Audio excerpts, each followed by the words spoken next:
Glenn Tilbrook, and you're watching Noise11.com. But you know that. And we're welcome into Noise11.com. Glenn Tilbrook, good to have you back down here. It's very nice to be back here. And, Happy Ending is the new record. And the great thing about a new record is that it gets, an artist all inspired to get out there and get on the road and tour and play live again. Yes, so, indeed. It's done its job. It's got you to the other side of the planet. Yes, it has. Yeah. It has. I like that. I like the fact that records get you out and about. It's weird because I sort of don't know what records mean anymore, but they mean a lot to me. I mean, mine and other people's records. But for me, it's sort of like a line in the sand. It's just a way of saying, well, here's where I am now. If you're interested, great. If you're not, fair enough. Whatever. But it gets me out. You're right. Yeah, it's sort of that snapshot of the time, isn't it? Yeah.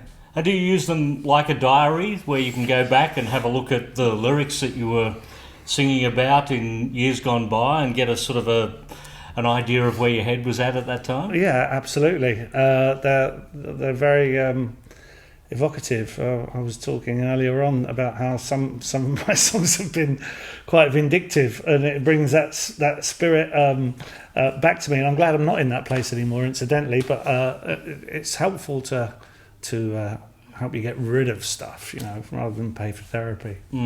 As a solo artist, does that give you an opportunity to write lyrics as opposed to like being in Squeeze, where it was more like you were the melody guy, really, weren't you? That's right, yeah. I've come to really love writing lyrics, and I don't know if it's... I think this is... Happy Ending's the first record where I've written all the lyrics, I think. Maybe the second, I'm not sure. But, I started off with a concept for the record, which was all going to be people's names and sort of character-driven songs, and then a few other things happened that I really wanted to write about. And the record for me is sort of also vaguely political in places. So, and that was something that I really wanted to write about. When you're writing a personal lyric, and of course, times change, and whatever you might have been feeling about a certain person at a certain time might necessarily be the meaning now. How do you get up and still perform a song like that, or are they the songs that you sort of put aside and don't revisit anymore? No, because it's it's as you say, it's like a snapshot of that time, and I think with the songs that I play, hopefully most of them will take someone back to some other time, and for me, when I do old Squeeze songs and stuff, they take me back to a completely different time. I'm 57 now. I was 20 once, until about 5 years ago, actually. There was also the Fluffers a couple of years back, which had a couple of very interesting special guests pop up. The Deps, Johnny and the Missus. Well, as they were then. It was a bit weird. It was very nice. They came along to see a Squeeze show and in LA, and came back to see us afterwards. And then I got a call saying that they wanted to sort of hook up at some point. And as I was going to Los Angeles because Bob Clearmountain was mixing the Fluffers record, so I asked them if they wanted to guest, and they very graciously said yes. So that was marvellous. In fact, my friend Pete McCauley, who is a pest controller, originally did the spoken word part that I had Johnny Depp come in and replace. So anytime I have any problems with pests, my friend Pete says, why don't you call Johnny Depp and get him sorted out? Right. Johnny's a huge music fan, isn't he? Yes, he is. I mean, he's incredibly knowledgeable musically, and he loves it. I keep seeing photos of him like jumping up on stage at like places like South by Southwest, and there would be up there with Willie Nelson. Yeah. And, you see him at another time with Keith Richards on stage or something. Yeah. He's not made it onto a stage with us yet, but I'm sure there'll be a time and a place. There was another record, the Cooperative. Yes. Now that was a chance really for me to go put a bit of a different hat on, because 9 Below Zero I think are the best blues band in Britain, and I love the way they play together, and that's the sort of music that I don't really get to do a lot of, because in my pecking order I'm a songwriter, and then I'm a singer, and then I'm a guitarist, and I don't really write sort of bluesy songs, so this pointed me in a different direction, and with Dennis Greaves, I did a lot of writing I wouldn't have done otherwise, and it's a sparky record. I think I'm very proud of it. Do you do any of that live? I do a couple of the songs from it live, yeah. Chatline Larry and To Wit To Woo I do live, yeah. You've also recently done a couple more shows with Chris Difford. Yes. Yeah, who'd have thought that? Not me. But we've been very slowly repairing our relationship. We got, Squeeze came back together in 2007, but with all the exit doors left open, so we could bolt at any time if it didn't work. But it did work, really, because I took my inspiration from Brian Wilson's band, and how immaculately they do those things. I thought, well, if we're going to bother getting back together now, I think the thing we have to do is to respect our past and do a good job of it, and really go back and relearn the records, because I think Squeeze as a band became sort of complacent. And it happened so slowly you don't even know it's happening, But that's the last thing I want to happen to it this time. So we're keeping our thing sparing, and not doing it too often, and I still like doing this thing, being by myself. But there were a couple of new songs. I think around 2012 there was an EP, and some of those songs came out, but there were sort of talk of another Squeeze album. Yeah, I think Spot the Difference was the last Squeeze album, wasn't it? But that was only reworkings of old songs. We have to go back to 1998. Yes. To get to the last Squeeze record. Will there be another Squeeze album? Well, in fact, the thing I do once I leave here is to go back and go straight into the studio, and we're going to start work on a Squeeze record then. We're going to record between January and March. So I think about fall next year there is definitely going to be a Squeeze record. Well, will be the lineup for Squeeze 2015? The lineup for Squeeze 2015 is me and Difford and John Bentley on bass. They're 3 originals, and then Stephen Large and Simon Hanson on keyboards and drums, and they're from the Fluffers. But what happened is that our keyboard player and drummer, the original ones, are now occupied in their own world. Well, one of them's famous in his own right now. Yeah, well, 2 of them are. There's Paul Carrick as well. Oh, true. Yeah. With the Fluffers, I had that band since 2004, and I really rediscovered how it felt to have a band that was enthusiastic and driven, and I hadn't had, it reminded me of Squeeze in the old days, so I said to Chris and John, I know it's a bit weird saying take these guys from my band, but they're really good and they'll inject something into us that I think we need, and they do. So it's it's a proper band now. Jules Holland did come into one of the reunions, I think, at one point, wasn't Yeah, I think all our keyboard players have been with us twice at least. It's true, actually. All of our keyboard players have been with us at least twice. Yeah. You've had a couple of names pop up over the years. I think Steve Naive in recent years was officially a member for 15 Minutes of Fame within the band, wasn't he? He toured with us, I think, 3 years ago. Yeah, I mean, I've known him really weirdly. I knew him before he was in the Attractions. I knew him when I was 15.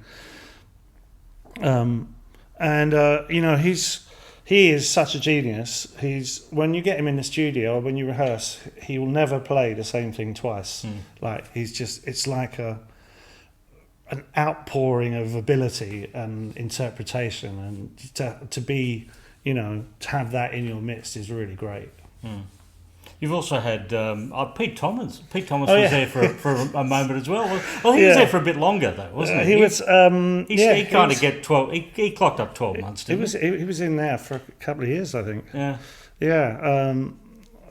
I mean, he's an amazing drummer as well, and You know, I saw Elvis and the Imposters in London year before last, and in fact I got up with them as well, and it's just an amazing band, an amazing show, and you know, I love them to bits. You kind of share a lot of people with Elvis Costello.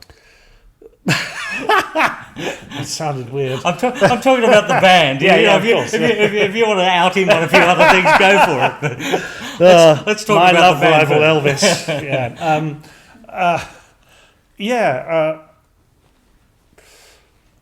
I don't know what to say about that really. Except, you know, Pete's the only.